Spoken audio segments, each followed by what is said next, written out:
नमस्कार दोस्तों, मैं धर्मेंद्र कुमार मीणा, असिस्टेंट प्रोफेसर राजनीति विज्ञान, राजकीय महाविद्यालय कुशलगढ़, हाल ही कार्य व्यवस्थार्थ, राजकीय महाविद्यालय बोली। पाश्चात्य राजनीतिक विचारकों में आज अपन थॉमस हॉब्स का अध्ययन करेंगे।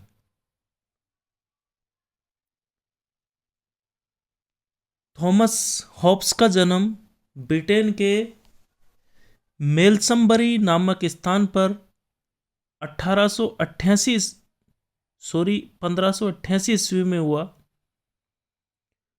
हॉब्स का जन्म ब्रिटेन के मेल्समबरी नामक स्थान पर 1588 ईस्वी में हुआ। जब हॉब्स का जन्म हुआ उस समय इंग्लैंड में गृहयुद्ध चल रहा था और 1588 में ही स्पेन ने इंग्लैंड पर आक्रमण कर दिया था, जिसके कारण चारों ओर भय का वातावरण था। इसलिए हॉब्स कहता है कि मेरी माँ ने मुझे वह भय दो जुड़वा भाइयों को जन्म दिया।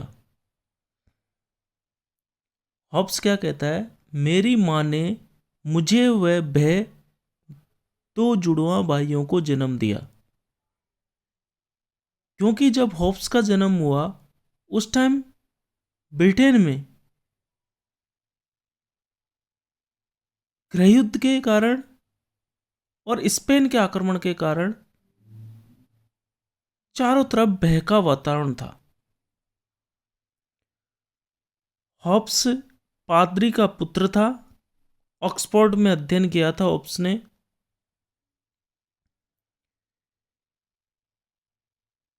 इंग्लैंड की गृहयुद्ध की परिस्थितियों का हॉब्स पर व्यापक प्रभाव पड़ा।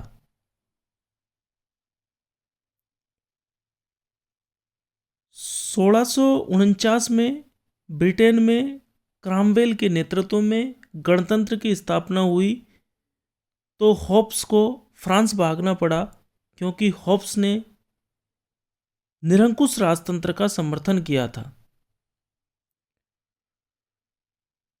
1660 में पुनः राजतंत्र स्थापित हुआ और चार्ल्स द्वितीय ब्रिटेन के राजा बने, जो हॉब्स के शिष्य थे।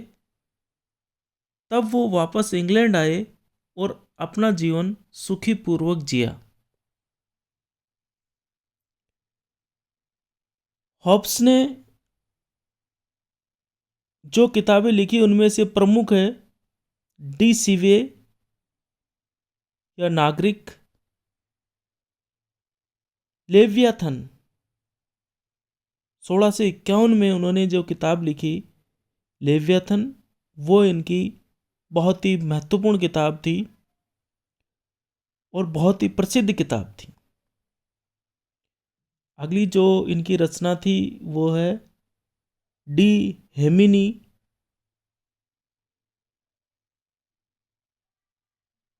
अगली है De Corpore Politico, elements of law, a dialogue on the civil war. ये हॉब्स की प्रमुख रचनाएं थी। हॉब्स ने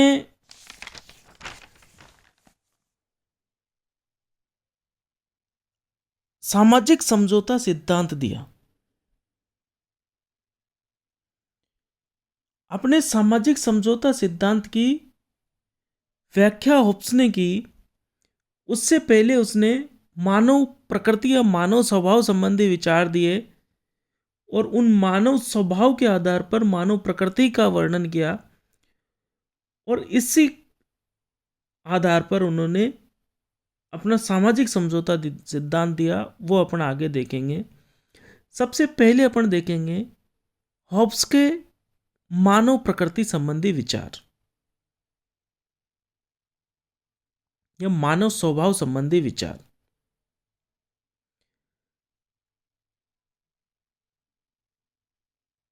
हॉब्स मैकियावेली के समान मानव स्वभाव की व्याख्या करता है मानव स्वभाव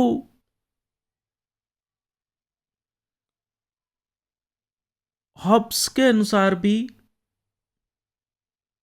नकारात्मक है। हॉब्स वैज्ञानिक भौतिकवाद के आधार पर मानव को एकांकी, दीनहीन, पापी, पाश्विक, क्षणभंगुर प्राणी बताता है। हॉब्स के अनुसार नैतिकता का मापदंड स्वयं मानव है। मानव एक अहमवादी और महत्वाकांक्षी प्राणी है। हॉब्स आगे यह भी कहता है कि मानव एक असामाजिक, अनैतिक प्राणी है जो शक्ति व भय से संचालित होता है। मतलब कुल मिला के हॉब्स मानव को असामाजिक, अनैतिक, पापी, एकांकी, स्वार्थी, अहंकारी, या यूं कहें कि मानव स्वभाव की नकारात्मक व्याख्या करता है।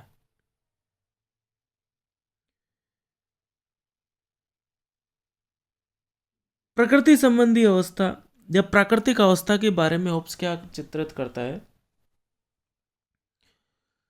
हॉब्स के अनुसार मानव प्रकृति के आधार पर प्राकृतिक अवस्था प्राक सामाजिक व प्राक राजनीतिक थी। प्राक सामाजिक व प्राक राजनीति का मतलब है प्राकृतिक अवस्था में न तो कोई समाज था और न ही कोई राज्य था। प्राकृतिक अवस्था प्राक सामाजिक व प्राक राजनीतिक थी। मतलब प्राकृतिक अवस्था में न तो कोई समाज था और न ही कोई राज्य था। निरंतर तनाव और युद्ध की अवस्था विद्यमान थी। चारों ओर न्याय व नैतिकता का अभाव था। प्राकृतिक अवस्था में एकमात्र प्राकृतिक अधिकार सभी को प्राप्त था, वह था जीवन का अधिकार। मतलब हॉब्स की प्राकृतिक अवस्था प्राक सामाजिक व प्राक राजनीतिक थी, जिसमें न तो कोई समाज था न ही कोई राज्य था। निरंतर तनाव और युद्ध की अवस्था थी। चारों ओर अन्याय व अनैतिकता विद्यमान थी। इस मानव व्यवहार और इस प्राकृतिक अवस्था के आधार पर हॉब्स अपना सामाजिक समझौता सिद्धांत देता है। हॉब्स के अनुसार ऐसी प्राकृतिक अवस्था में सभी मनुष्य एक स्थान पर एकत्रित होते हैं और उनमें से एक खड़ा होकर कहता है कि मैं अपने सभी अधिकार और शक्तियों को इस शासक अथवा शासक समूहों को सौंपता हूं, बस शर्त है आप सभी भी ऐसा ही करें। अंततः समझौते के माध्यम से प्रभु सत्ता का उदय हो जाता है, जो कि समझौते का भाग नहीं है बल्कि परिणाम है, अर्थात निरंकुश राजतंत्र की स्थापना हो जाती है। ऐसी प्राकृतिक अवस्था से बचने के लिए लोग एक जगह एकत्रित होते हैं। उनमें से एक व्यक्ति खड़ा होकर कहता है कि मैं अपने सारे अधिकार और शक्तियां इस एक शासक को सौंपता हूं, आप सभी भी ऐसा ही करें। और अंततः समझौते के माध्यम से प्रभु सत्ता का उदय हो जाता है। और यह प्रभु सत्ता समझौते का भाग नहीं है बल्कि परिणाम है, अर्थात हॉब्स निरंकुश राजतंत्र की स्थापना कर देता है। यह समझौता स्थायी है क्योंकि इसे तोड़ने का मतलब है प्राकृतिक अवस्था में पुनः लौट जाना। तो ये समझौता होगा, ये स्थायी होगा। इसे तोड़ने का मतलब है वापस प्राक सामाजिक और प्राक राजनीतिक अवस्था में लौट जाना, जिसमें दुख और कष्ट ही कष्ट है, उसमें कोई व्यक्ति नहीं जाना चाहता। इस समझौते का कारण है प्राकृतिक अवस्था के कष्टों से मुक्ति तथा अपनी सुरक्षा सुनिश्चित करना। हॉब्स राज्य, समाज व सरकार तीनों में अंतर नहीं करता है। उनके अनुसार प्राकृतिक अवस्थाओं में तीनों का अभाव था। तीनों का उदय ही समझौते के परिणाम स्वरूप हुआ है। हॉब्स कानूनी संप्रभुता की स्थापना करता है, अर्थात वह लेवियाथन के आदेश को ही कानून मानता है।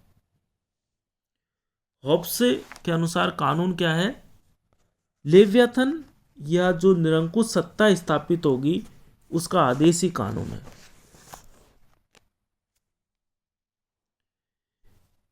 इस समझौते के बाद जनता को निरंकुश राजतंत्र के खिलाफ कोई अधिकार प्राप्त नहीं है। एकमात्र जीवन के अधिकार के लिए वह प्रभुसत्ता का विरोध कर सकता है। हॉब्स यहां तक कहता है कि आत्मरक्षा के अधिकार के तहत भी जनता को शासक का विरोध करने की बजाय वहां से भाग जाना चाहिए।